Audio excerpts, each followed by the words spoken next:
jiran dia dapat, nikmat jiran dia dapat.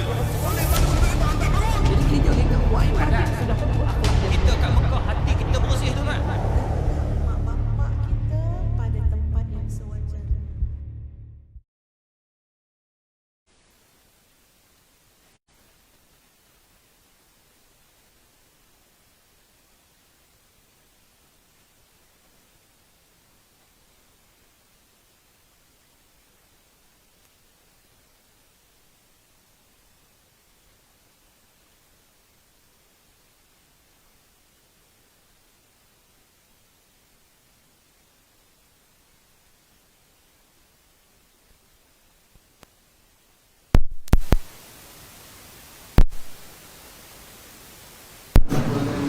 Yang berbahagia Encik Muhammad Syafiq bin Abdullah Lurus Kanan, Pusat Pengurusan Zakat Putrajaya. Yang berbahagia Berusaha Ustaz Zaki Zakaria bin Usman, Pengurusi Surau Putra Al-Amin. Yang berbahagia Fadil Ustaz Iqbal Zain Al-Jawhari, Pemimpin Majlis Ta'lim Darul Mujtaba. Yang berbahagia Fadil Ustaz Akhil Haid, Ustaz minta kita pada malam ini. Seterusnya hadirin dan hadirat, muslimin dan muslimat yang dirahmati oleh Allah Subhanahu wa taala. Bersyukur kita kehadiran Allah Subhanahu wa taala kerana dengan limpah kurnianya dan keizinan Allah Subhanahu wa taala bersama-sama kita berkumpul di Surau Putra Al-Amin yang mulia ini dalam majlis Marak Rohani tahun 2023 anjuran Majlis Agama Islam Wilayah Persekutuan dengan kerjasama Jabatan Agama Islam Wilayah Persekutuan Surau Putra Al-Amin dan Perbadanan Putrajaya. Saya kumbang mencari makan, terbang seiring di tepi kali. Kehadiran semua kami adukan, moga diiringi restu ilahi. Dengan mengharapkan rahmat dan barakat daripada Allah Subhanahu wa taala, majlis dengan segala hormatnya menyebut Fadil Ustaz Iqbal Zain Al-Jawhari untuk memimpin pembukaan majlis dengan bacaan surah Al-Fatihah dan seterusnya bacaan maulid dan qasidah. Dengan segala hormatnya bersilakan.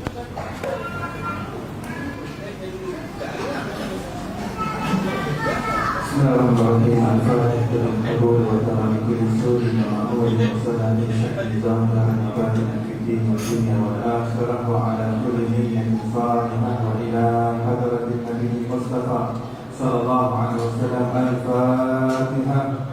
Bismillahirrahmanirrahim. Alhamdulillahi rabbil alamin. Ar-Rahmanir Rahim.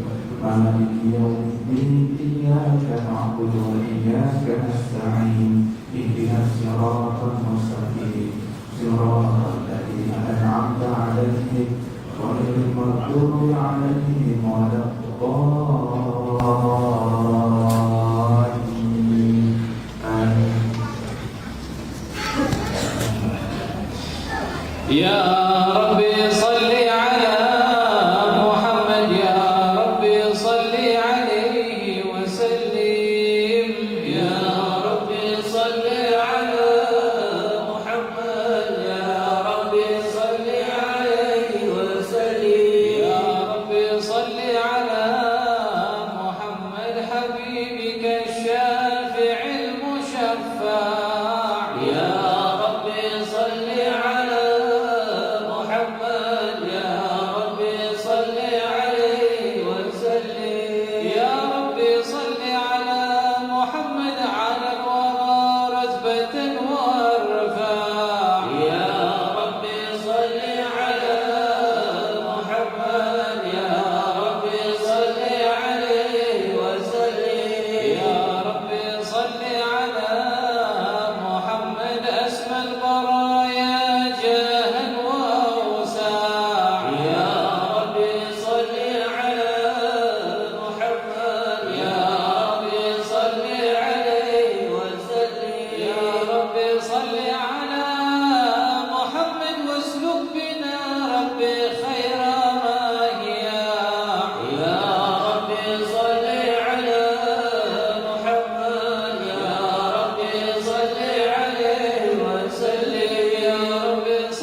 وجهك الممنع يا رب صل على محمد يا رب صل عليه وسلم يا رب صل على محمد يا رب صل عليه وسلم يا رب صل على محمد يا رب صل عليه وسلم يا رب صل على محمد رب ارضى عنا رضاك الارفع يا رب صل على محمد يا رب صل عليه وسلم يا رب صل على محمد واجعل لنا في الجنان مجمع يا رب صل على محمد يا رب صل عليه وسلم يا رب صل على محمد رافق بنا خير خلقك اجمع يا رب صل على محمد يا رب صل عليه وسلم يا رب صل على محمد يا رب صل عليه وسلم يا رب صل على محمد يا رب صل عليه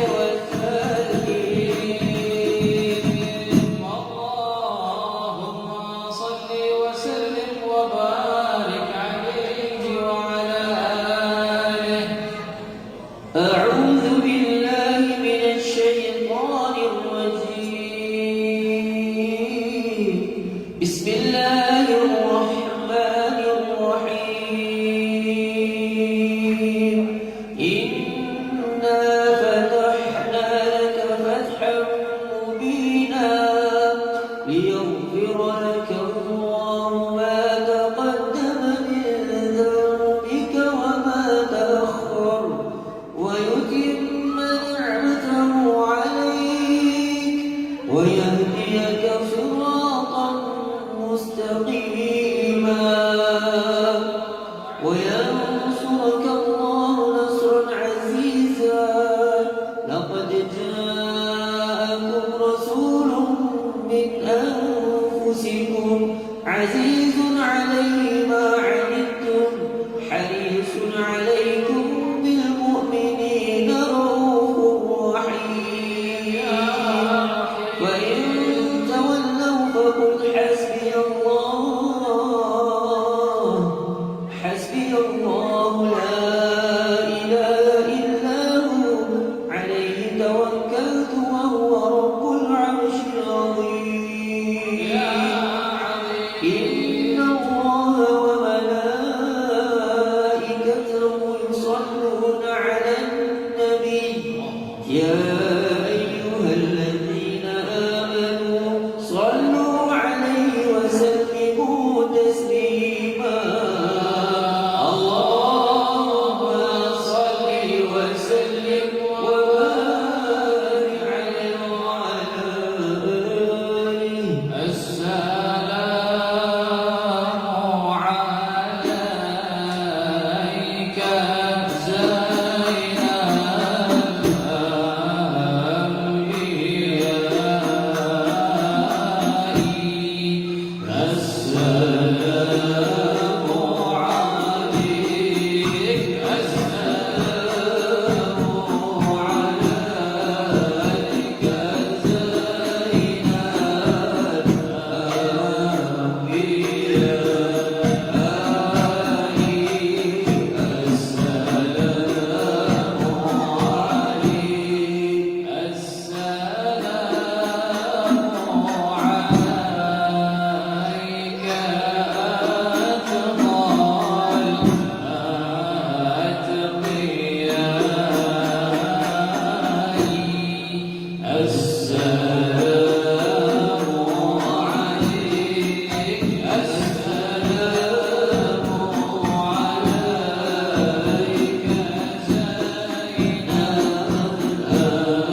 السلام على المشفع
وسلم وبارك عليه وعلى آله.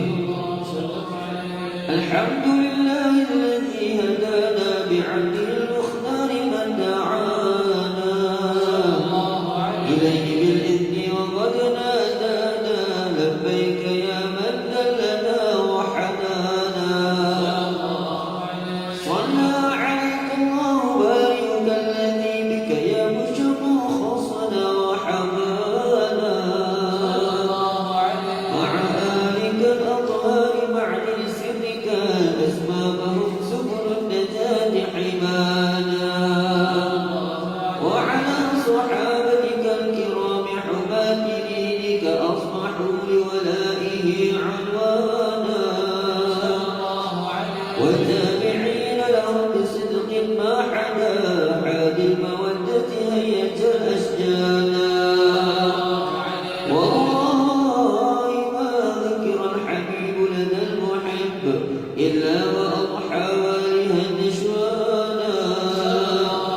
أين المحبون الذين عليهم بذل النفوس مع النفائس هانا. لا يسمعون بذكر طه المصطفى إلا به التعش وأثمرانا.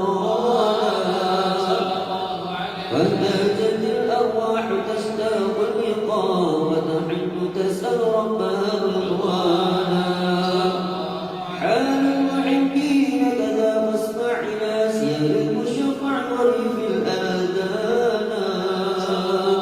وانصت إلى رصاف طه المجتبى وحدد لقلبك يمتلئ وجدانا. يا ربنا صل وسلم دائما على حبيبك من إليك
اللهم صل وسلم وبارك عليه وعلى آله لما بدا وقت البروز لأحمد عن إذن من ما شاء قد كان حملت به الأم الأمين وجد وهب من لا أعلى الإله مكانا من والد المختار عبد الله بن عبد المطلب رأى البرهانا قد كان ينظر نور طه وجهه وسرى إلى الابن المصون عيانا وهو ابن هاشم الكريم الشهم بن عبد مناف بن قصي كان والده دعا حكيما شأنه ونعم لا أعجز بذلك شانا واحفظ رسول المصطفى حتى ترى في سلسلة رسوله عدنانا وهناك قف واعلم بربيه إلى إسماعيل كان للأب معانا وحينما حملت به آمنة لم تشك شيئا يأخذ النسوانا وبها أحاط اللطف من رب السماء أقصى الأذى والهم والأحزان ورأت كما قد جاء ما علمت به أن المهيمن شرف الأكوان في الدور من في بطنها ما استبشرا وضع الخلد وأتبعت رضوانا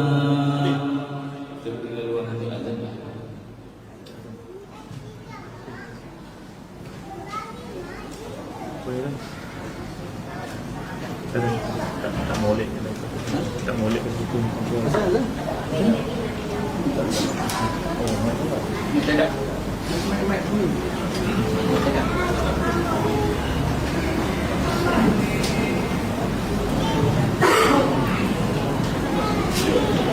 Buat biasa.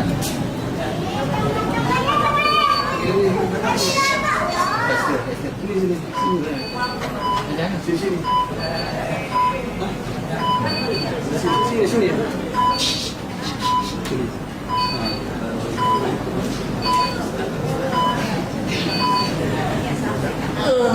الله أكبر الله Tak boleh ni. Ni. Ya. Si yang kuning pun ni.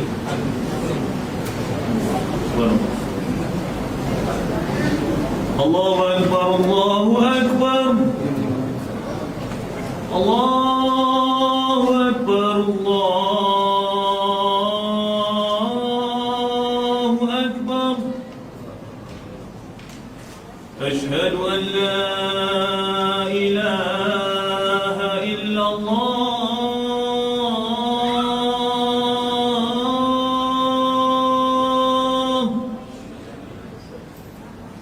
أشهد أن لا إله إلا الله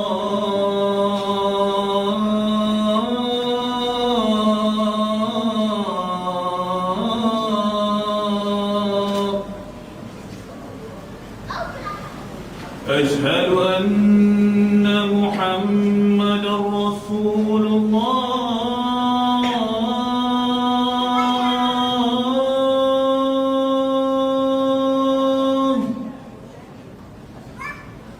أشهد أن محمدا رسول الله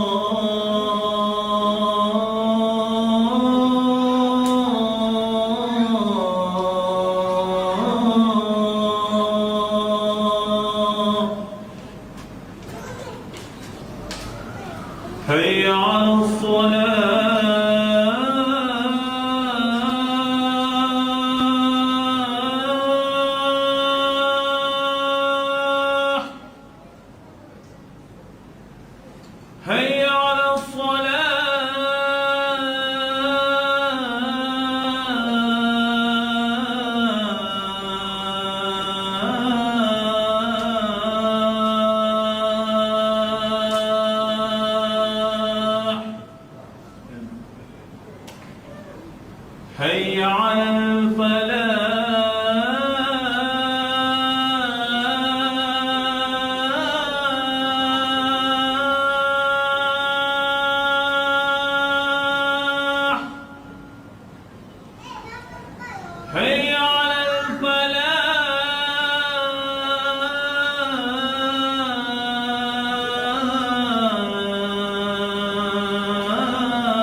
الله أكبر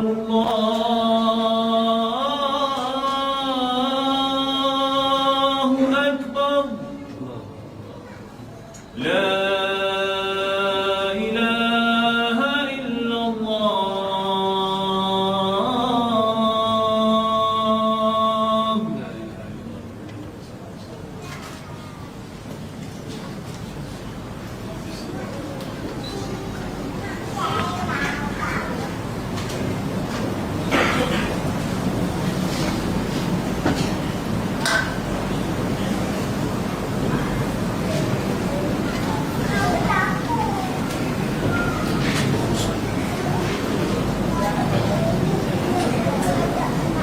بالطول ما في بطنها فاستبشرت وأن المخوف وأتبعت رضوانا سبحان الله والحمد لله لا إله إلا الله الله أكبر سبحان الله والحمد لله لا إله إلا الله الله أكبر سبحان الله والحمد لله لا إله إلا الله والله أكبر سبحان الله والحمد لله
Alhamdulillah, bacaan maulid, puja dan puji kepada Allah Subhanahu wa taala serta selawat dan salam yang kita panjatkan kepada semulia-mulia insan baginda Nabi sallallahu alaihi wasallam sebentar tadi telah dipimpin oleh kumpulan Ahbabul Habib, yang mana mereka sering memimpin majlis-majlis maulid bersama dengan para alim ulama terkemuka tanah air. Terima kasih diucapkan buat semua barisan kumpulan Ahbabul Habib yang diketuai oleh Fadil Ustaz Jabbar atas kesudian hadir ke majlis kita pada malam ini. Untuk makluman sidang Jumaah, hadirin dan hadirat sekalian, majlis kita pada malam ini adalah bertujuan untuk memberikan suntikan semangat kerohanian pada awal tahun baru kepada masyarakat, khususnya untuk komuniti dan asnaf di kawasan Putrajaya ini. Pendekatan seperti ini akan memberikan impak yang besar kepada masyarakat agar lebih menghayati dan meneladani kewajipan hidup bersyariat dalam kehidupan seharian. Menarik minat masyarakat agar berazam untuk mendalami tuntutan syariat Islam berteraskan Al-Quran dan Sunnah baginda sallallahu alaihi wasallam. Program seperti ini akan berikan suntikan kerohanian pada awal tahun baru kepada masyarakat, khususnya komuniti dan asnaf di kawasan Putrajaya. Untuk makluman sidang Jumaah sekalian, sepanjang tahun 2022, pihak Majlis Agama Islam Wilayah Persekutuan Putrajaya telah mengagihkan sebanyak RM 5,825,9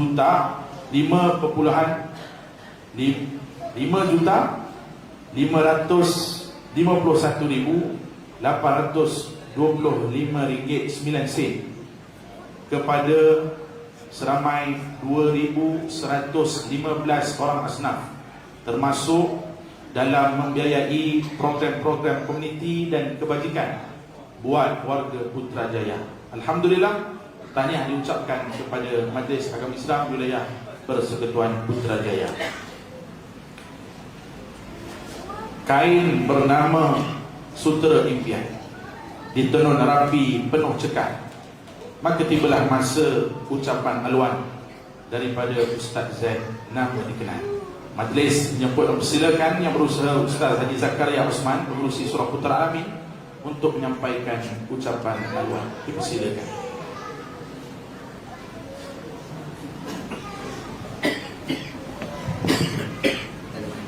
Bismillahirrahmanirrahim.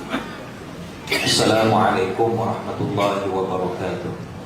Alhamdulillahirabbil alamin, wassalatu wassalamu ala asyrafil anbiya'i wal mursalin sayyidina wa habibina Muhammadin khatamin nabiyyin wa ala alihi wa sahbihi ajma'in. Terima kasih kepada yang berusaha Ustaz Muhammad Amirul Aqib Al-Hafiz, pengurus Surah Putra Al-Amin. Malam ini banyak pula dia berpantun. Pantun dekat dia seorang, dekat pos dia tak sediakan pantun. Terlebih dahulu saya mengalu-alukan kehadiran Yang Besar Cik Muhammad Fauzi bin Abidin, Timbalan Ketua Pegawai Eksekutif Pengurusan Majlis Agama Islam Wilayah Persekutuan Mawi. Saya juga mengalu-alukan kehadiran Al-Fadil Ustaz Muhammad Syukri Abdul Ghani, Ketua Penolong Pengarah Kanan Jawi Cawangan Putrajaya, sahabat saya Ustaz Muhammad Syafiq bin Abdullah, pengurus kanan Pusat Mutan Zakat Mawi Putrajaya, yang kita raikan pentausiah jemputan kita pada malam ini, Al-Fadil Ustaz Syekh Iqbal Zain Al-Jauhari, pembimbing Majlis Ta'lim Darul Mujtaba, yang juga selalu datang ke Surau Putra Al-Amin dan jarang-jarang sekali datang ke Surau Putra Al-Amin. Saya ingat dah 5 tahun lepas ini nasib baik puas pucuk yang datang ni malam ni. Fadil Ustaz Akil Hai Rawak, orang Rawak datang bersama dengan Wahidah dan wasini wasana sana Seterusnya barisan warga kerja Mawid Putrajaya yang diketuai oleh Puan Asmalila Hasan, pengurus Mawid Putrajaya. Tadi saya nampak Cik Tun Karim pun ada sama tadi. Kami dah tak nampak lah. Dia pengurus bahagian pembangunan dan pelaburan Mawid. Seterusnya kumpulan Ahbabul Habib yang memimpin bacaan maulid dan qasidah. Sebentar tadi yang bagi datuk, tuan-tuan, puan-puan dan yang kita raikan warga Asnaf Putrajaya yang hadir bersama dengan kita pada malam ini.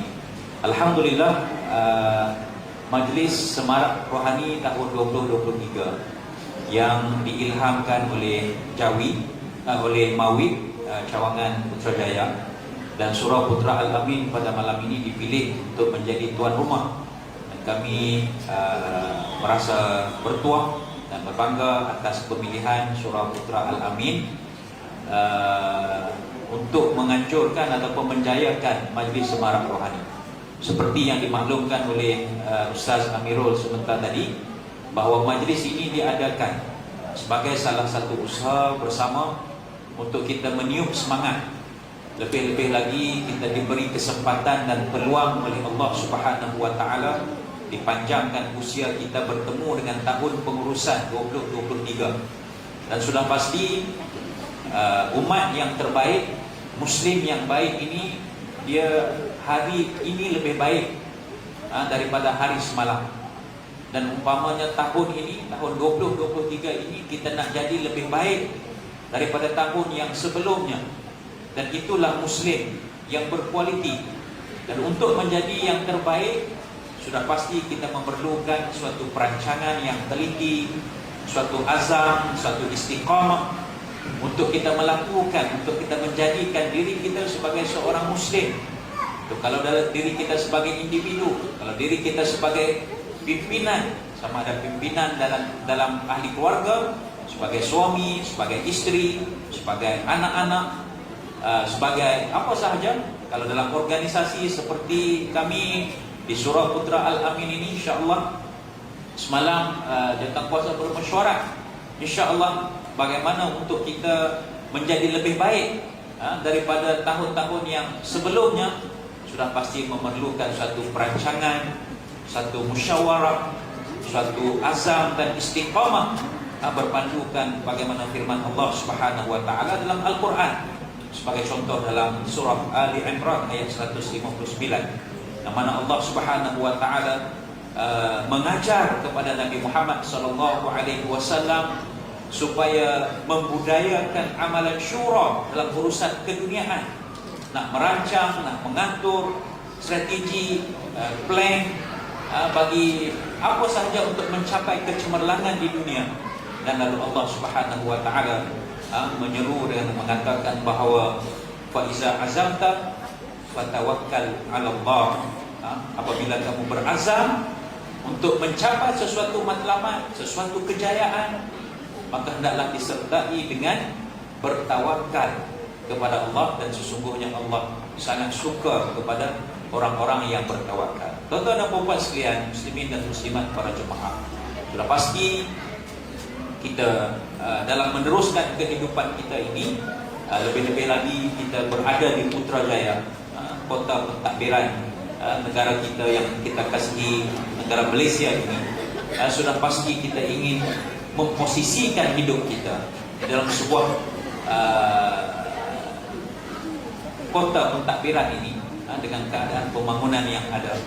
Dan sudah pasti kita ingin meletakkan diri kita sebagai salah seorang daripada penduduk yang ada di Putrajaya ini, yang seiring dengan pembangunan di Putrajaya, untuk kita meletakkan diri kita juga turut membangun dari aspek kerohaniannya, dari aspek pengamalan ilmunya, dari aspek pemantapan akidahnya, dari aspek keyakinannya terhadap apa yang Allah Subhanahu wa taala janjikan kepada siapa, kepada mereka yang melakukan amal-amal khair akan dibalas dengan perkara-perkara baik.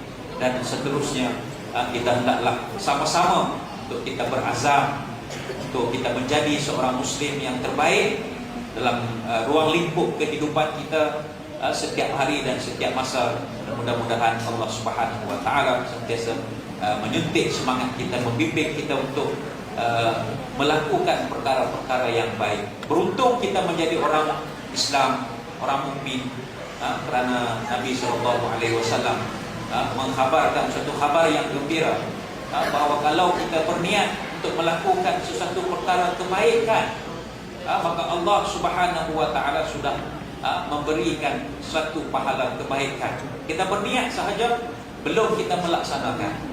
Tapi kata Nabi SAW, kalau kita berniat melakukan sesuatu kebaikan lalu kita melakukan kebaikan itu, Allah Subhanahu Wa Taala akan mencatatkan pahala sebanyak 10 pahala hingga 700 pahala, bahkan lebih lagi.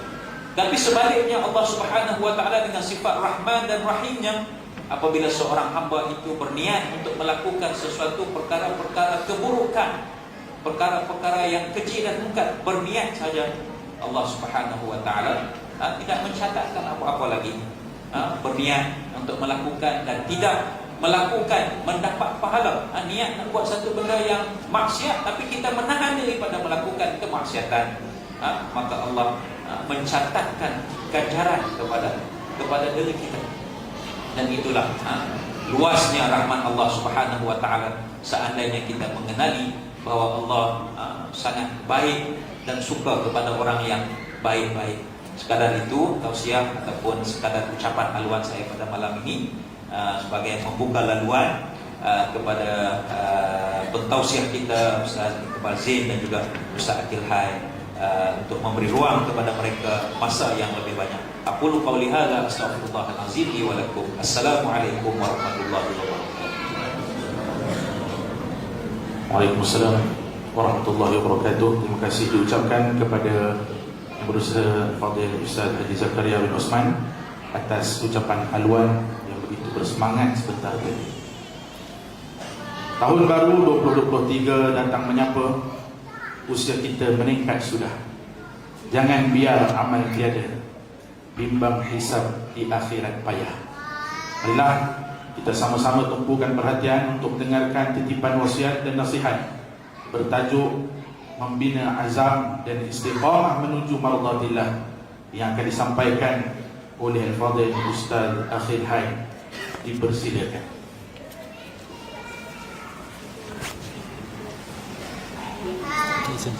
Nah, oh boleh.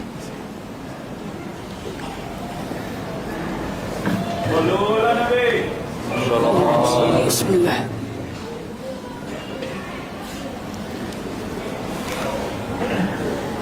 Assalamualaikum warahmatullahi wabarakatuh. A'udzu billahi as-sami'il 'alim minasy syaithanir rajim. Bismillahirrahmanirrahim. Alhamdulillah. Alhamdulillahi rabbil alamin wa bihi nasta'in 'ala umuri dunya waddin. Qala subhanaka la 'ilma lana illa ma 'allamtana innaka antal 'alimul hakim. Rabbi shrah li sadri wa yassir li amri wahlul 'uqdatam min lisani yafqahu qawli. Yang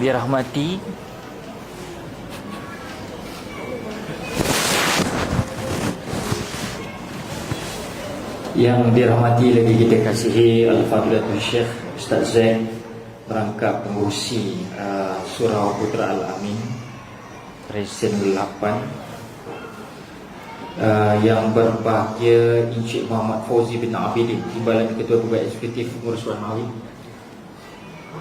Bersama kita juga yang berbahagia Ustaz Muhammad Syukri bin Abdul Wani, Ketua Penolong Pengarah Kanan Jawi Putrajaya. Berada bersama kita juga yang berbahagia Encik Muhammad Syafiq bin Abdullah, Pengurus Kanan PPZ Putrajaya. Banyak mikrofon berkala-kala nampaknya.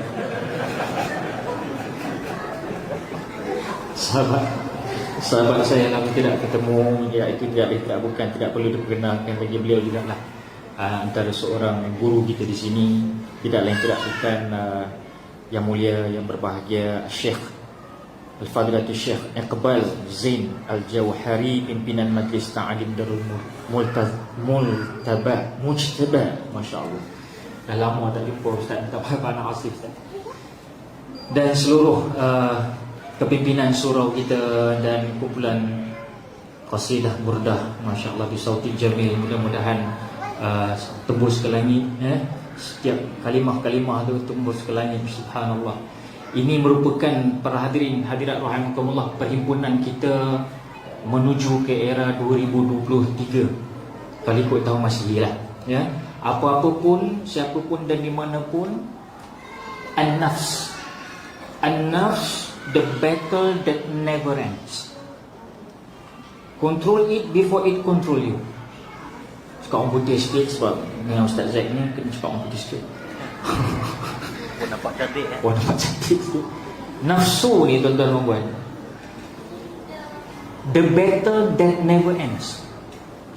Kita berperang dengan hawa nafsu kita ni sampailah kita mati, dan disuruh untuk kita kontrol dia sebelum dia berjaya kontrol kita. Tadi kita mendengar bagaimana alunan qasidah.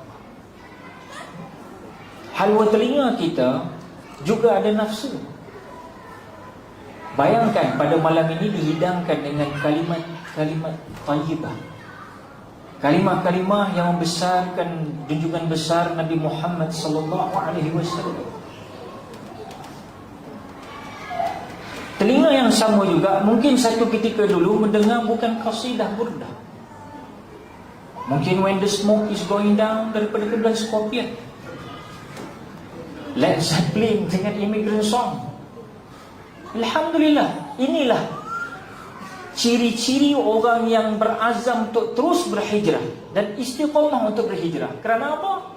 Kerana kita berubah.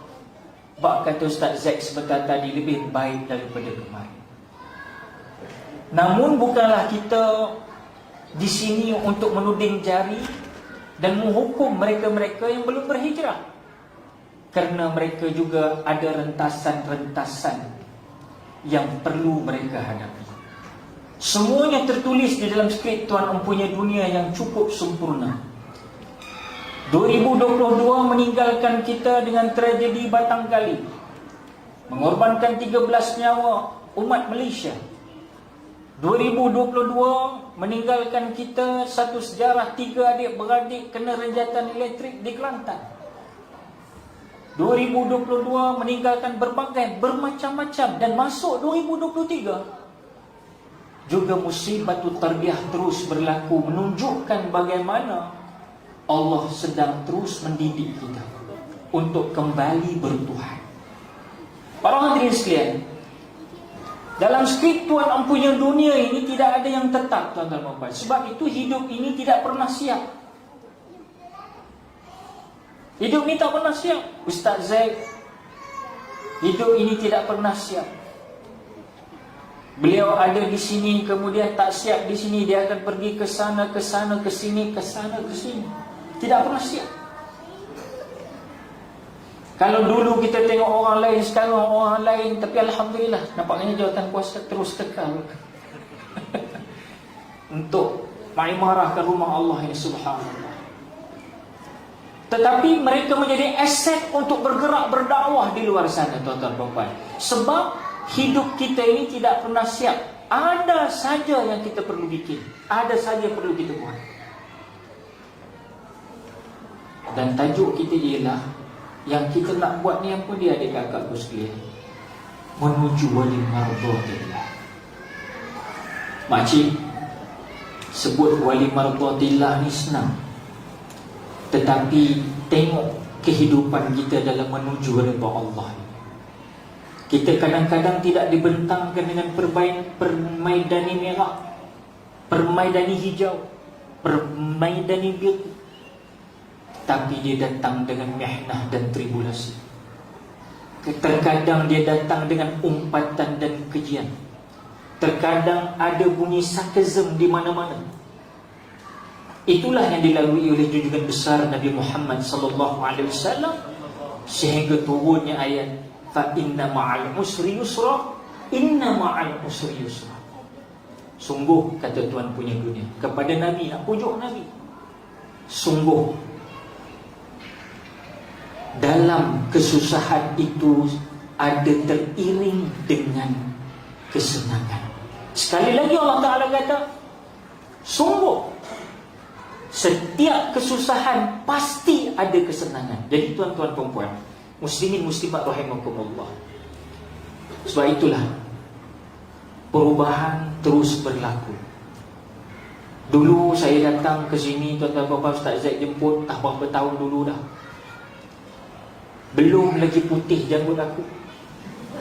Sekarang gigi makin gugur, mata makin kabur, pipi makin keduh, uban makin berterabur. Kadang-kadang jalan pun jatuh tersukur, makan pun bubuk. Maknanya yang menunggu lubang. Hidup tak pernah siap, dia akan terus berubah. Dan kita juga akan diperpindahkan, tuan-tuan perempuan. Cuma jangan tertipu. Azam kita hari ini apa dia? Ibu-ibu, bapa-bapa rahimakumullah, rakan-rakan, adik-adik ibu sekalian, jangan tertipu dengan pelaburan kita kepada luaran semata. Ini misi saya bawa, tuan-tuan, saya yang dhaif. Ustaz Iqbal mungkin bawa lebih besar lagi. Tapi bagi anak yang dhaif, anak nak mengajak pada malam ini di Putrajaya Presin 8, apa dia? Kita hijrah, kita berazam sungguh-sungguh. Jangan lagi kita tertipu dengan kita banyak melabur di luar, tetapi kita kontang di dalam. Apa maksud dia, tuan-tuan? Azam ini kita tanam dari dulu lagi, tuan-tuan. Azam nak buat itu, azam nak buat ini. Tapi azamnya Ustaz dah macam-macam, Ustaz. Tak benar jadi, Ustaz. Awak kau itu juga nampak gayanya. Tuan-tuan, muslim sebab rahmatullah. Kenapa tak jadi? Sebab kita terlalu banyak melabur di luar daripada dalaman. Apa yang maksud melabur di luar dari dalam ni? Kita banyak menelek luaran dari dalaman. Nah, maka kita tertipu, tuan-tuan perempuan. Maka azam kita tidak tercapai. Sebab kita datang dari alam roh. Dari alam roh dibawa ke dalam alam rahim. Dari alam rahim dibawa ke alam dunia ini. Alam dunia ini nanti nampak.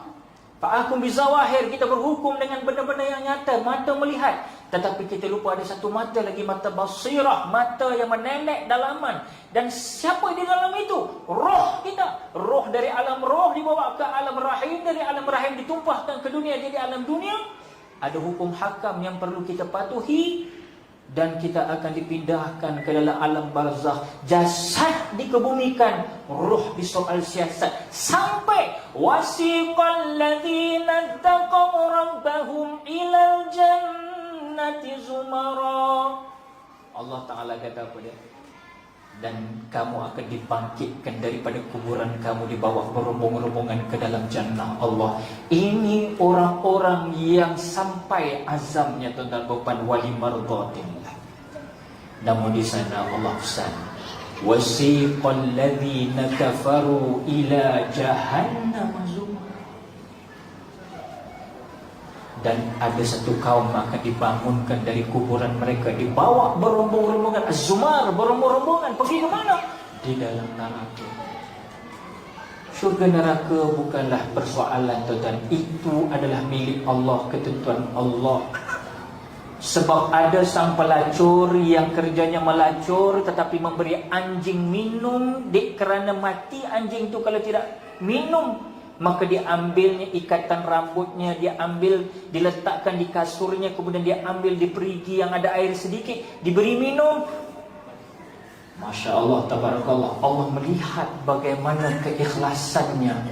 Dan setelah dia nak bertaubatan nasuha, mati perempuan ini yang kerjanya jijik, memberi minum. Kita pandang binatang anjing ini jijik, tetapi tuan-tuan perempuan, mati perempuan ini Allah takdirkan dengan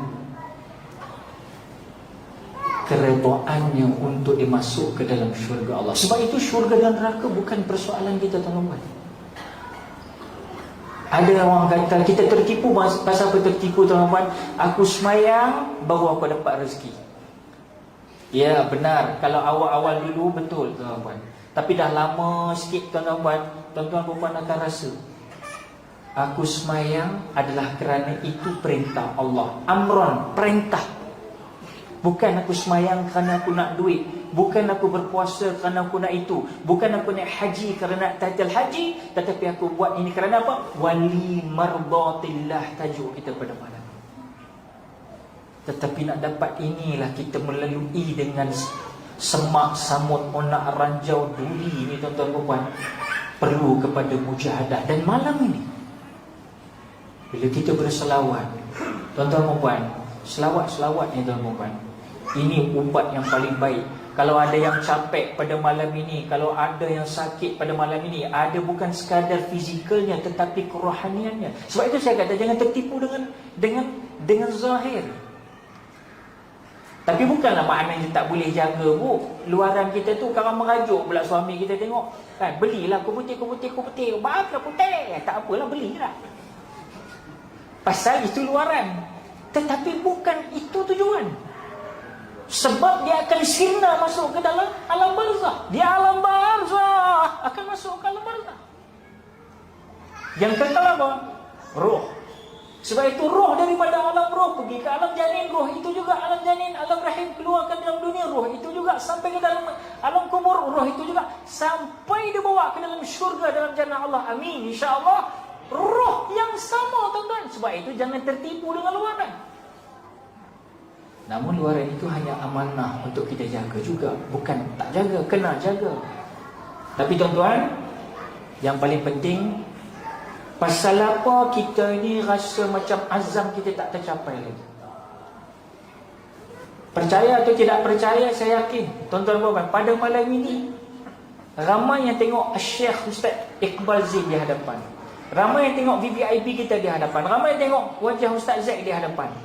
Kok tengok saya lebih kurang. Tapi saya nak bagi tahu tuan-tuan, matanya melihat, tetapi kita khawatir ainnya, mata basirahnya pergi ke 20 tahun yang lalu punya cerita. Maksud saya apa? Ada yang mengimbau di kisah lama. Dia duduk di majlis, tetapi dia mengimbau di kisah lama. Contoh. Sebab itu azam kita tidak pernah tercapai. Kerana kita sentiasa duduk bukan in the present day. Bukan pada waktu sekarang. Saya nak tanya tuan-tuan puan, hidup ni tuan-tuan puan sebenarnya bila? Hidup kita sebenarnya. Saya tanya tuan Syekh, nampak tadi kemenyan cantik ni berbual dalam songkok. Okey. Hidup ni sebenarnya bila? Bila betul-betul kita hidup? Akhirat. Itu akan datang lah, itu yang kekal kan, abadan-abadan. Tapi maksud sekarang ni adalah atas dunia. Okey. Sebenarnya kita kata sebenarnya hidup ni adalah sekarang ni. Waktu saya berdiri, inilah saya. Sebab semalam dah jadi sejarah. 1 minit, 1 saat saya tak boleh menjamin bahawa saya boleh berdiri lagi. Sama dengan tuan-tuan puan. So, apa yang berlaku pada kita sekarang ni, mengapa azam tak tercapai? Duk fikir benda yang 20 tahun dulu, tuan-tuan.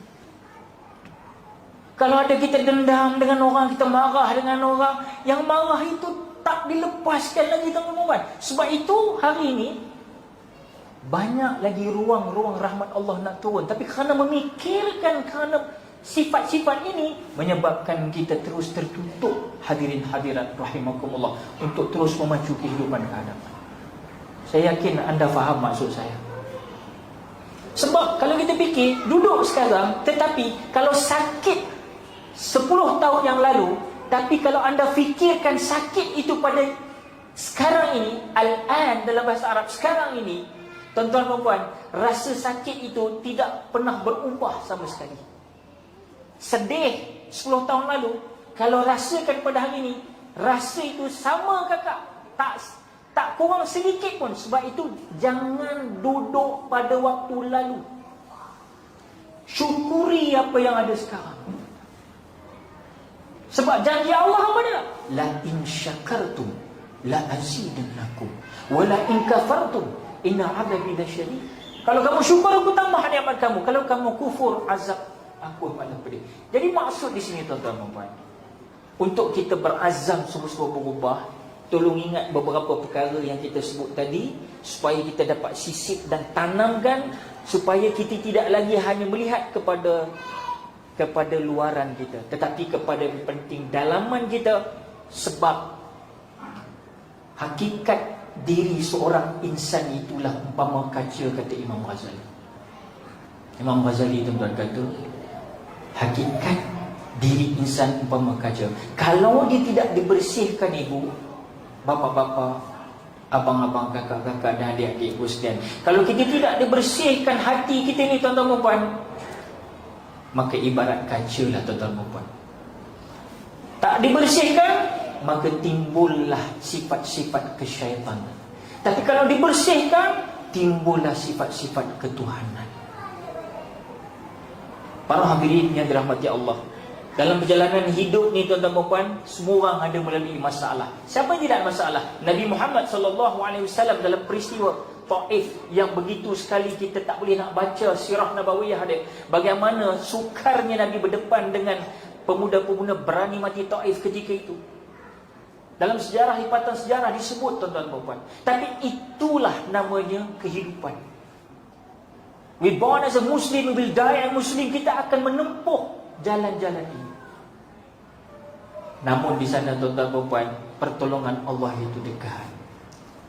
Apapun yang berlaku, semua masalah yang berlaku, dalam kita nak masuk 2023, saya yakin dan percaya, dengan himpitan ekonomi, dengan himpitan berbagai-bagai lagi, dengan virus-virusnya, dengan macam-macam wabak, Masya Allah, tabarakallah. Yang penting, apabila kita melihat ini semua adalah merupakan hubungan Allah dengan kita, menunjukkan betapa kasih dan sayangnya Allah. Allah menunjukkan sayangnya, tuan-tuan dan puan. Bukan kadang-kadang dia bagi kita segala apa kita nak, tetapi dia bagi ujian demi ujian. Ustaz, pasal apa saya juga kena Ustaz? Hari-hari dalam telefon kita, Ustaz, pasal apa Ustaz? Saya kerja ni payah Ustaz. Ustaz, saya ni payah. Saya nak pergi kerja, nak pindah ke tempat baru, kereta rosak Ustaz. Ini hari-hari, tuan-tuan, dalam telefon Ustaz para asatizah, tuan-tuan.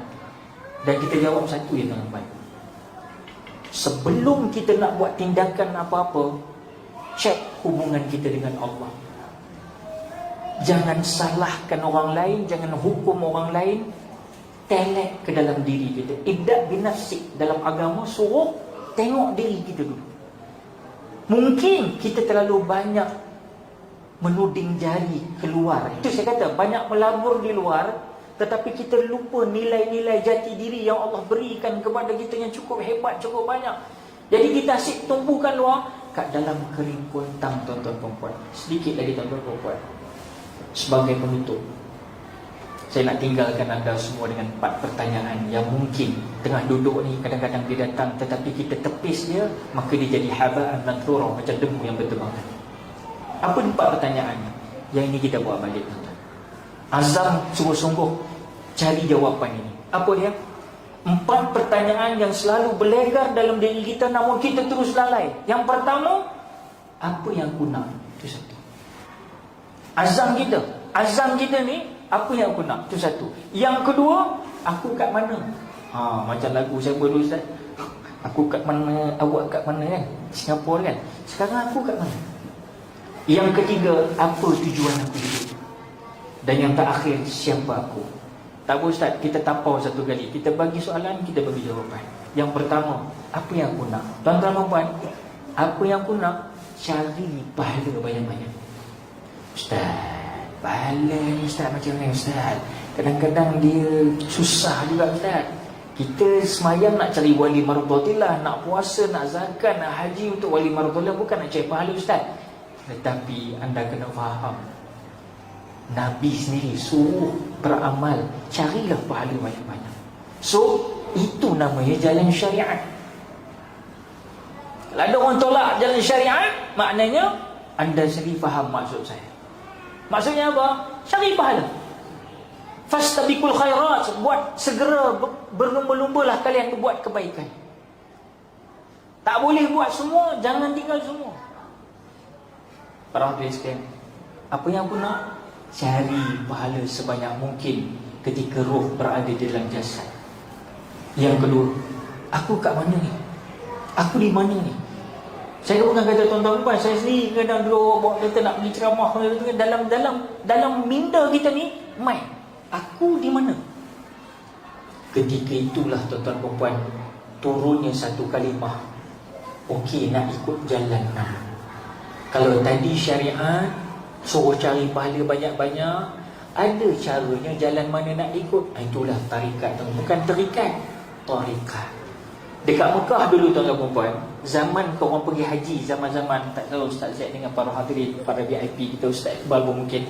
Dulu ada orang Arab Somali, Badawi yang dia orang ni akan bawa junjung pakcik-pakcik yang tak boleh jalan, pakcik-pakcik, diupah. Tuan-tuan tahu, Masya Allah, dia orang ni akan tawaf Baitullahil Haram. Saya merasa lagi masa tu, zaman-zaman bukan macam sekarang bangunan ni, zaman-zaman padang pasir tu, tuan-tuan bayangkan, dia orang ada satu kayu tu, dia orang junjung, kemudian dia orang ketuk-ketuk depan, ada macam besi sikit. Dia kata apa? Torik. Maknanya dia nak pusing cepat laju, lepas tu nak ambil yang lain passenger pula. Sebab dia orang baksis kan, kena bayar upah kan. Tapi maksudnya begitulah, pusing-pusing tu, nak jalan tu, sampai dia kata torik. Kemudian aku tengok belakang dia kupu, Masya Allah, bukan main tajam. Torik tu maksudnya bagi jalan. Kita ni tuan-tuan dan puan, jalan banyak jalan, bak kata Gilang Gerandi, jalan mana kita nak ikut? Kena ada jalan tarikat. Tadi syariat, apa yang aku kat mana, kena cari jalan itu.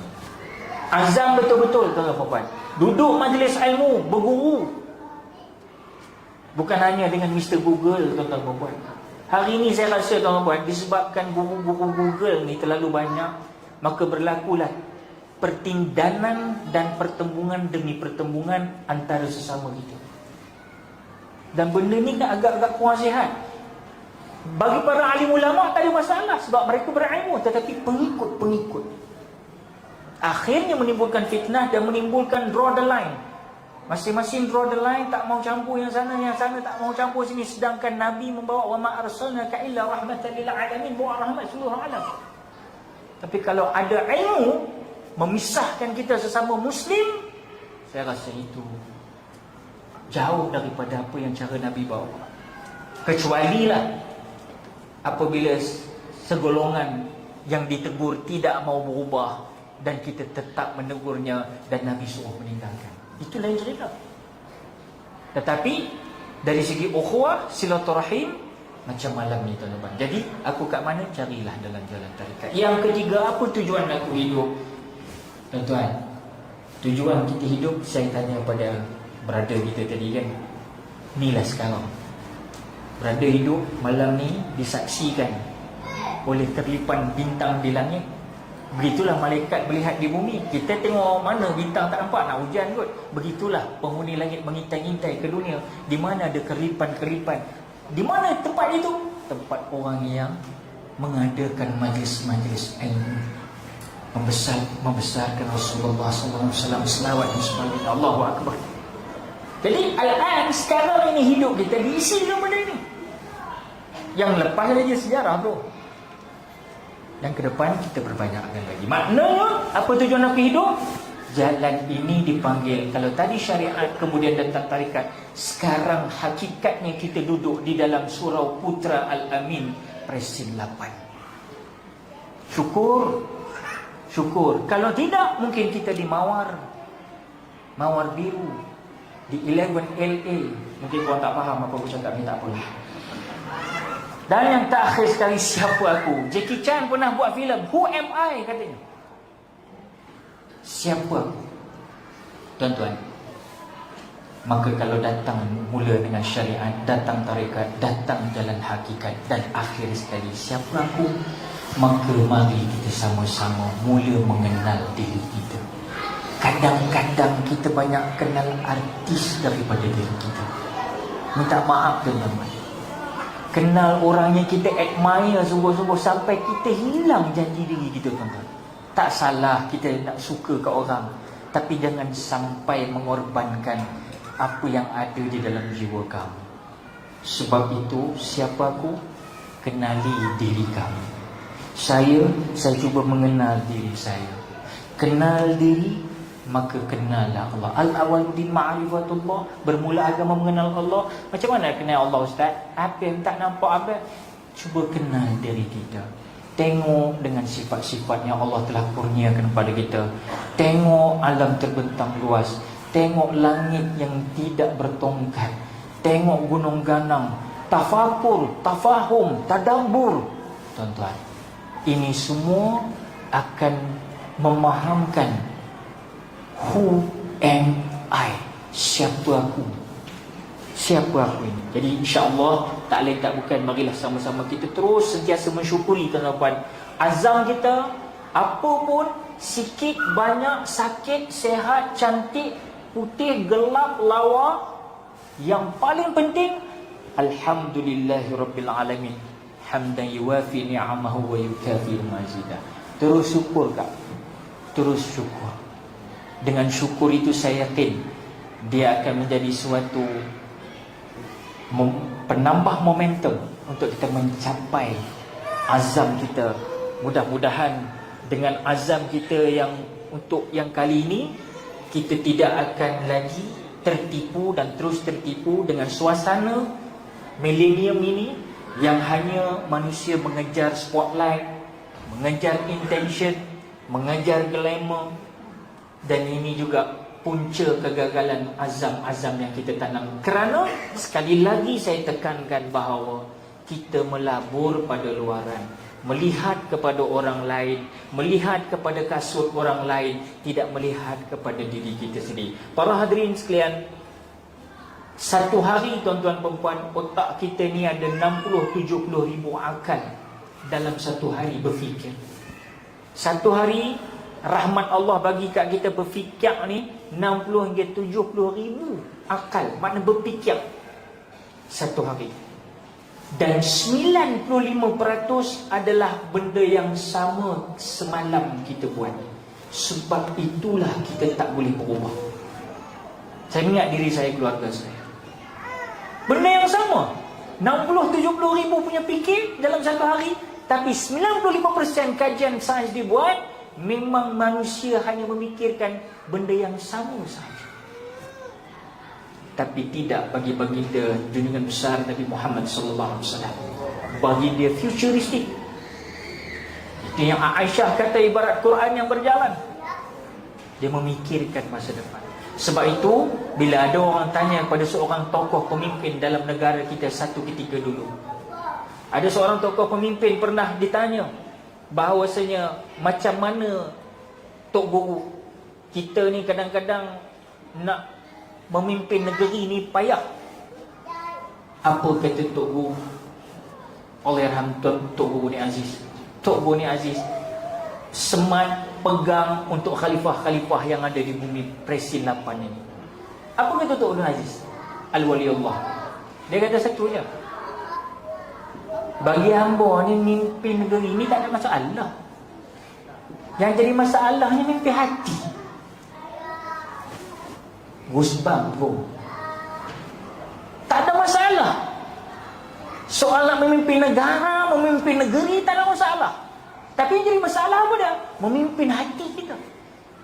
Hatilah punca untuk hilangnya integriti. Hatilah puncanya untuk membawa pada perzinahan. Hatilah punca untuk melakukan rompakan. Hatilah punca untuk segala-galanya berlaku chaos yang ada dalam surah Al-Kahfi hari ini. Sebab itu Tok Guru Aziz kata apa? Kalau hati itu sudah terjaga dengan baik, maka terjagalah negara dan negeri. Kalau hati itu sudah dipelihara dengan baik, maka terjagalah ekonomi. Spontaneous dia akan terjaga. Dan kalau terjaganya hati, terjagalah keluarga, maka menjamin keluarga yang bahagia. Dan negara akan menjadi sebuah negara baldatun thayyibatun wa rabbul ghafur. Yang baik datang daripada Tuhan punya dunia, yang tak baik datang daripada saya. Ampun maaf saya batin kalau seandainya kita lebih masa. Saya mohon maaf pada Ustaz Asyik dan guru kita juga, pada Syekh Iqbal. Dan insya-Allah sama-samalah kita teruskan azam, jangan berhenti berazam. Yang penting luruskan azam kita dan move forward ke hadapan, dan ambil tips-tips yang juga bakal disampaikan oleh Al-Fadhilatul Syekh Ustaz Zain Iqbal dan rakan-rakan kita semua. Wallahu taala alam. Assalamualaikum warahmatullahi wabarakatuh. Jazakumullah khairan katsiran diucapkan kepada Fadil Ustaz akhir hayat di atas tausiah yang telah disampaikan sebentar tadi. Seterusnya kita sama-sama dengarkan tausiah daripada guru kita yang mulia Fadil Ustaz Iqbal Zain Al-Jauhani, pemimpin Majlis Ta'lim Darul Mujtaba. Majlis dengan segala hormatnya, silakan.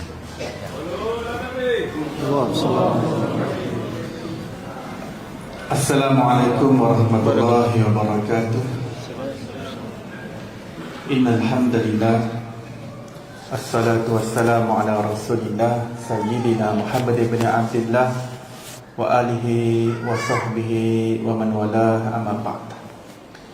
Yang berusaha Al-Fadhil Ustaz Amirul Hafizahullah, yang saya muliakan Al-Fadhil Ustaz Zakaria bin Osman Hafizahullah, yang saya muliakan Al-Fadhil Ustaz Akil Hai Hafizahullah, yang saya muliakan Al-Fadhil Ustaz Fauzi bin Abidin Hafizahullah, yang saya muliakan Al-Fadhil Ustaz Muhammad Syukri bin Abdul Ghani Hafizahullah, yang saya muliakan Al-Fadhil Ustaz Syafiq Hafizahullah, dan seluruh para asatizah, para imam-imam, para AJK Surau Putra Al-Amin, para muslimin musliman, hadirin hadirat yang dimuliakan oleh Allah Subhanahu wa taala. Setiap hari berlalu mendekatkan kita kepada hari kita meninggalkan dunia ini.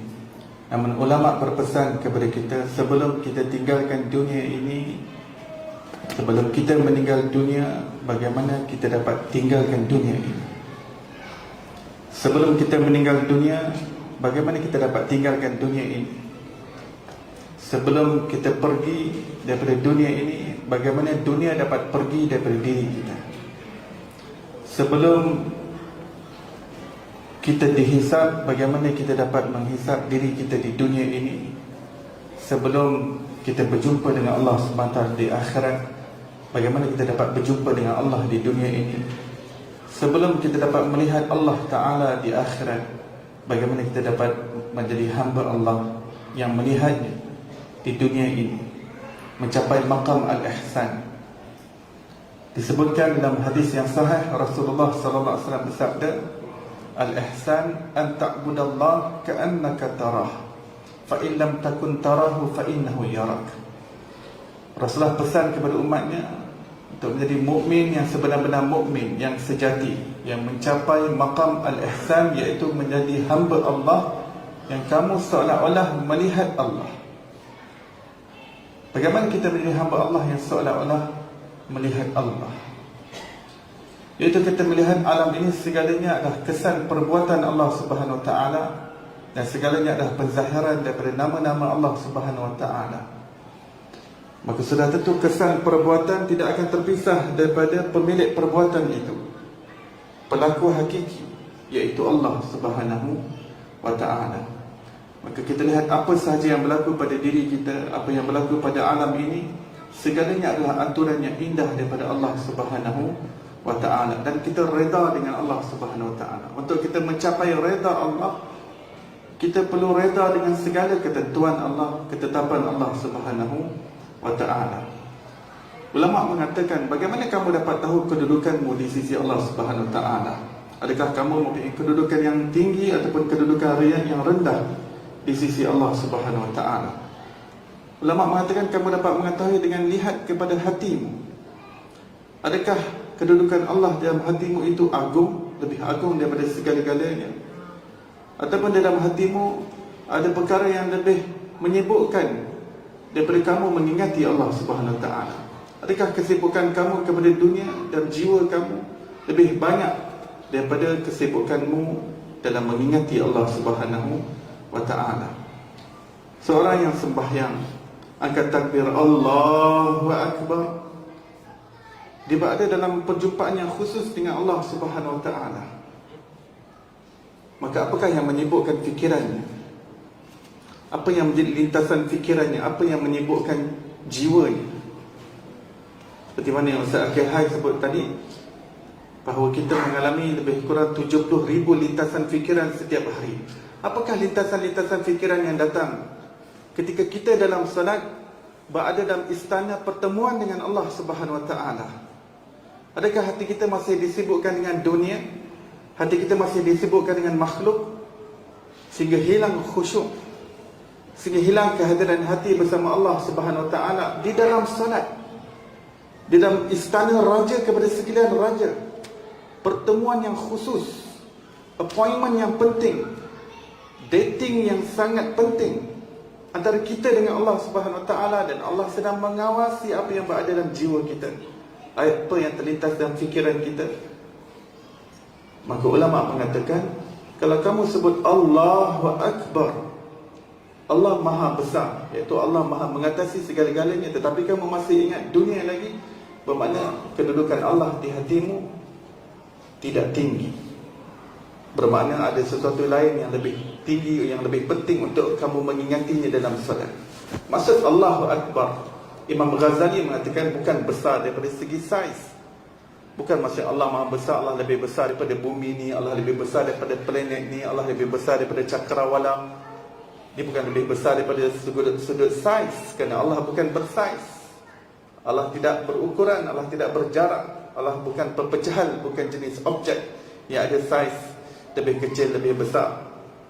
Imam Ghazali mengatakan Allahu Akbar, iaitu Allah mengatasi segala-galanya, lebih mengatasi daripada apa yang kita dapat fikirkan dengan fikiran kita.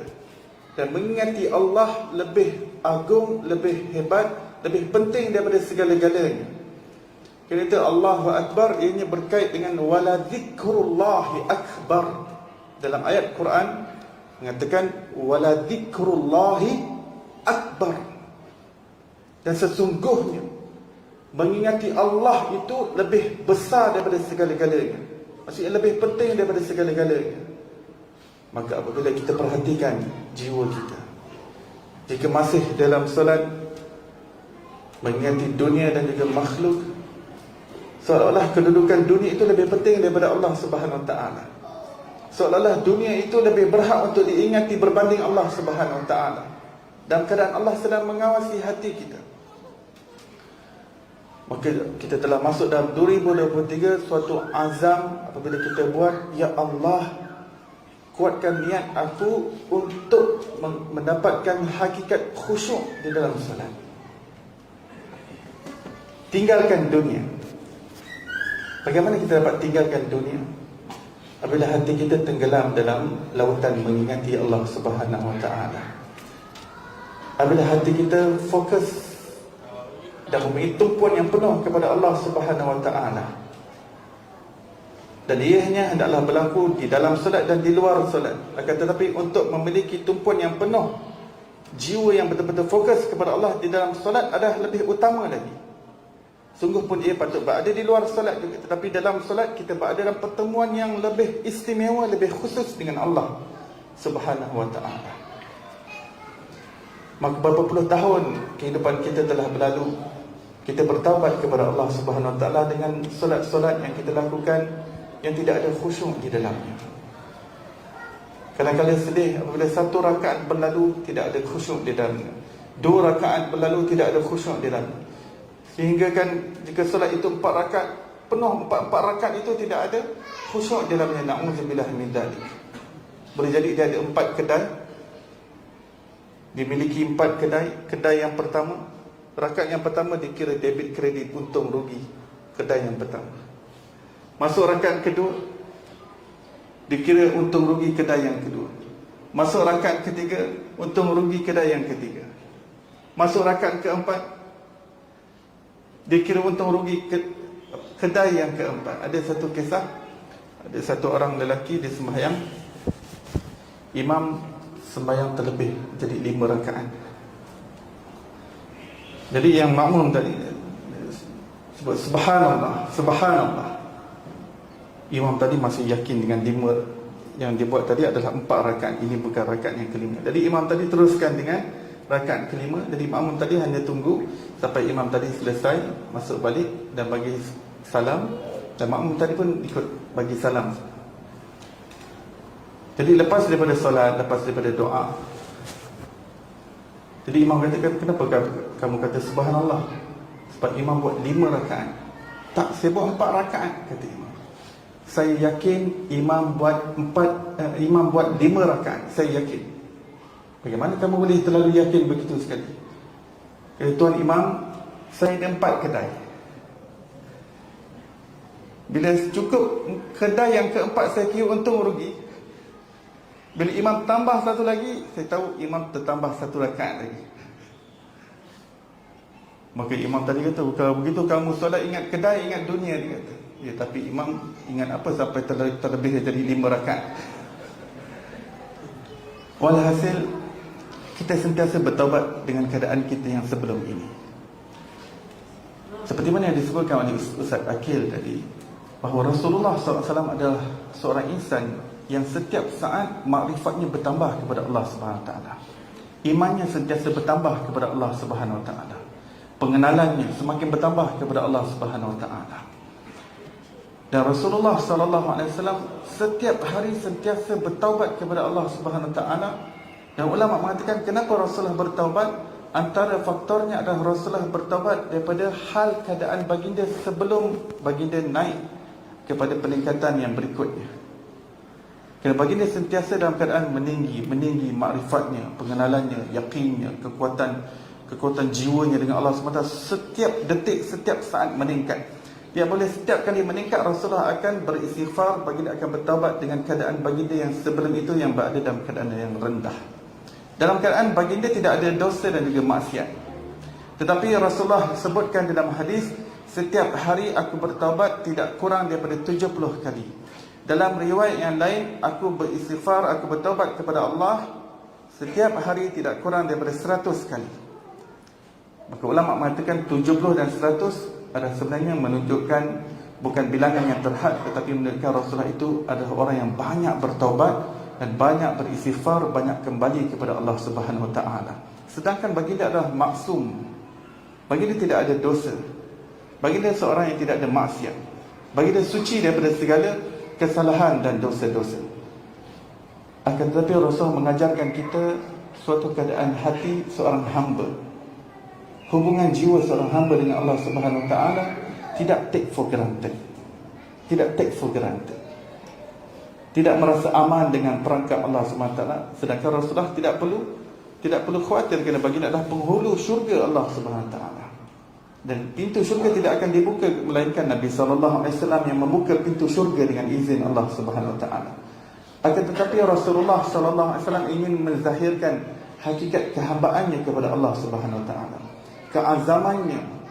Keazaman yang dimiliki dalam jiwa Rasulullah SAW menyebabkan baginda adalah setinggi-tinggi Rasul di sisi Allah Subhanahu Wa Taala. Keazaman yang jitu, keazaman yang sentiasa berada dalam keadaan tenggelam di dalam pengenalan kepada Allah, sehingga malam-malam Rasulullah SAW berdiri dengan begitu panjang qiyamul lail sampai bengkak-bengkak kakinya. Siti Aisyah radhiyallahu anha bertanya, "Ya Rasulullah, kenapa sampai bengkak-bengkak kaki? Bukankah dosa kamu telah diampunkan segala-galanya? Kamu telah dijaga oleh Allah, tidak ada dosa. Liyaghfirallah min dzambika wa ma taqaddama wa ma ta'akhkhar." Dosa kamu yang lalu dan dosa yang akan datang semuanya diampunkan Allah Subhanahu Wa Taala. Kenapa sampai salat malam sampai bengkak-bengkak kaki? Kerana Rasulullah salat malam selepas daripada bacaan Al-Fatihah pada rakaat pertama, baginda baca surah Al-Baqarah keseluruhannya. Rakaat kedua selepas Al-Fatihah baca surah Ali Imran sepenuhnya. Berjam-jam Rasulullah SAW berdiri. Maka Rasulullah SAW menjawab kepada Siti Aisyah, "Afala uhibbu an akuna 'abdan syakura?" Bukankah akulah yang terlebih layak untuk nak menunjukkan kehambaan diriku kepada Allah dan untuk menzahirkan kesyukuranku kepada Allah yang telah menjadikan aku orang yang istimewa, orang yang penghulu sekalian Rasul. Bukankah aku yang lebih patut menunjukkan kehambaan dan kesyukuran kepada Allah Subhanahu Wa Taala? Begitu juga dengan para sahabat Nabi SAW yang telah dijamin syurga oleh Allah. Sayyidina Abu Bakar dijamin syurga, Sayyidina Umar dijamin syurga. Akan tetapi setelah mereka dijamin syurga, kehidupan mereka semakin takut kepada Allah Subhanahu Wa Taala. Sampaikan Sayyidina Umar Al-Khattab mengatakan, kalau di hari akhirat kelak, kalau seluruh manusia diumumkan masuk ke dalam syurga, ada satu orang insan masuk ke dalam neraka, aku khawatir yang satu orang itu adalah aku. kerana ketakutannya kepada Allah Subhanahu Wa Taala. Maka kalau begitu keadaan asyarah mubasyarah para sahabat Nabi yang telah pun mendapat keredaan Allah, begitu keadaan Nabi SAW ini, kan lagi kita insan yang banyak berdosa kepada Allah Subhanahu Wa Taala. Dalam sebuah hadis Rasulullah SAW bersabda, kullu bani Adam khata'un wa khairul khata'in at-tawabun. Setiap anak-anak Adam itu pasti tidak akan dapat sunyi daripada kesilapan, pasti akan terjatuh dalam dosa dan maksiat. Kecuali para Nabi, mereka terjaga. Akan tetapi Rasulullah mengatakan sebaik-baik orang yang terjatuh ke dalam dosa dan maksiat adalah orang yang segera cepat bertaubat kepada Allah Subhanahu Wa Taala. Sentiasa bertaubat kepada Allah Subhanahu Wa Taala. Dan saya ingin tarik perhatian di sini. Maksud taubat. Maksud taubat adalah suatu keadaan hati kita, suasana hati kita yang kembali kepada Allah Subhanahu Wa Taala.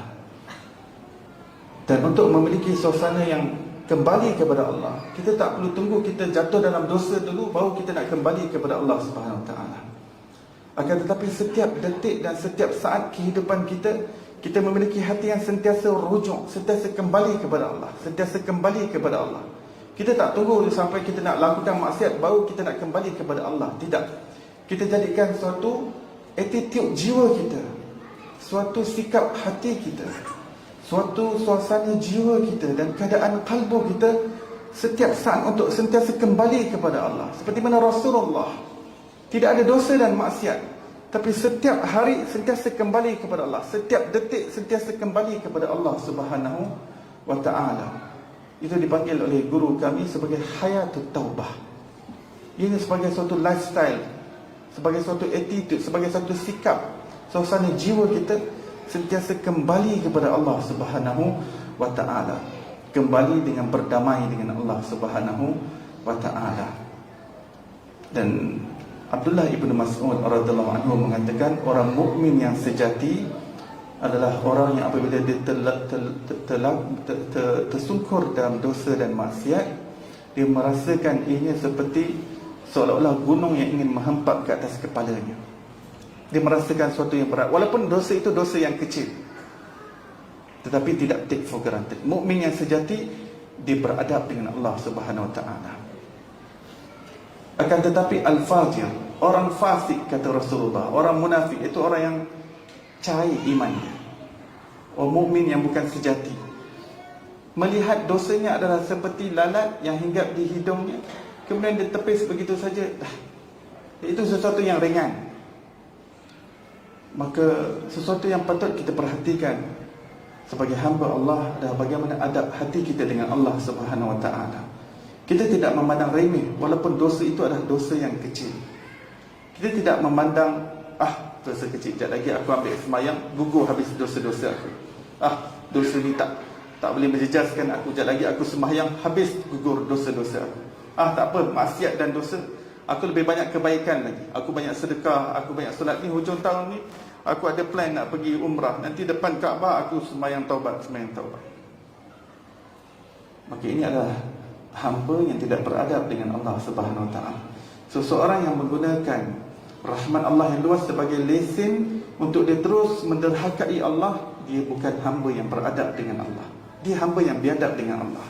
Seseorang yang menjadikan pengampunan Allah sebagai tiket untuk dia terus bermaksiat kepada Allah Subhanahu Wa Taala, dia menjadi hamba yang biadab dengan Allah Subhanahu Wa Taala. Kerana pengampunan dan rahmat Allah di situ, apabila kita terjatuh dalam dosa setelah kita berazam dan bersungguh-sungguh menjauhkan diri kita daripada dosa dan maksiat, bukan menjadikan ia sebagai tiket dan alasan untuk kita berdosa. Seseorang yang minum arak, kenapa minum arak? Tak apa, Allah kan Maha Pengampun. Seorang yang suka berzina, lepas berzina nanti lepas tak taubat pada Allah. Orang yang suka melakukan maksiat, scam orang, tipu orang, songlap duit orang, tak apa, kita songlap dulu duit dia, lepas tu kita bertaubat pada Allah. Kau tak tahu ke Allah Maha Pengampun? Kau tak tahu ke Allah Maha Pengasih? Kau tak tahu ke Maha Penyayang?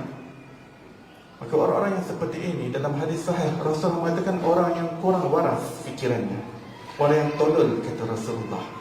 Hadis yang sahih Rasulullah bersabda, al-kayyisu man dana nafsahu Al-kayyisu man dana nafsahu wa amila lima ba'dal maut, wal ajizu man ittaba'a nafsahu hawaha wa tamanna 'ala Allah. Orang yang bijak adalah orang yang sentiasa muhasabah dirinya. Sebelum dia dihisab dan dihitung oleh Allah di akhirat, dia menghitung dirinya di dunia.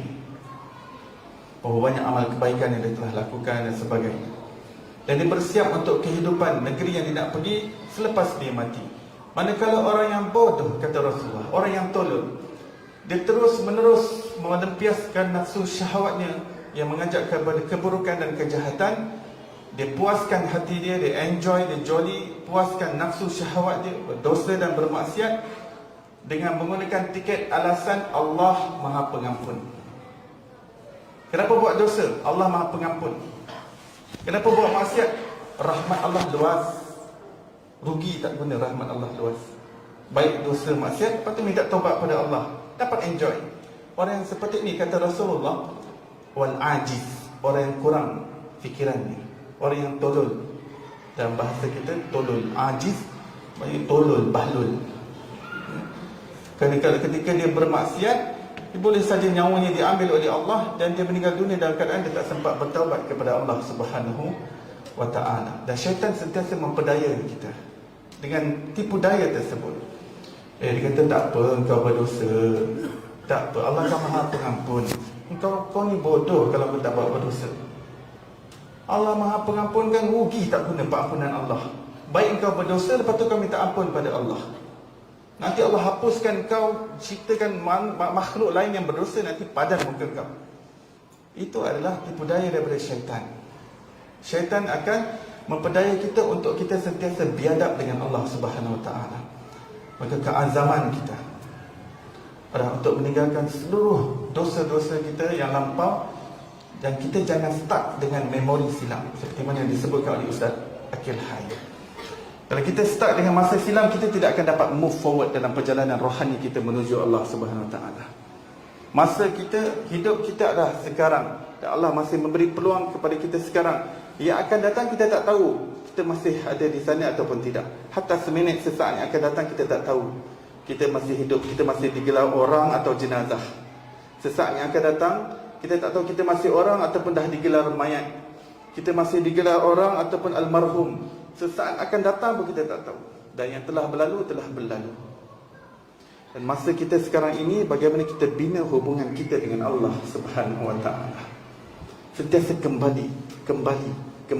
Taubat maksudnya kembali. Taba yatubu maksudnya ar-ruju'. Sentiasa kembali kepada Allah. Jadi ini sebagai suatu perasaan yang terpatri dalam jiwa kita. Sentiasa kembali kepada Allah. Hati kita lalai sikit, leka sikit, terus kembali kepada Allah Subhanahu wa ta'ala. Hatta seseorang yang tidak pernah lalai dan leka sekalipun, maksud kembali itu adalah sentiasa menginsafi bahawa kita tidak akan dapat mensyukuri Allah seperti mana Allah patut disyukuri. Kita tak akan dapat sembah Allah seperti mana Allah layak untuk disembahi. Maka Allah melihat kepada azam kita. Apakah itu makna azam? Itu kekuatan niat kita. Allah memandang kita. Jika hari ini kita berazam ingin berubah, ingin meninggalkan dosa dan maksiat, akan tetapi jika kita meninggal dunia sebelum kita dapat sempurnakan kehidupan kita sebagai mukmin yang sejati, maka di hari akhirat Allah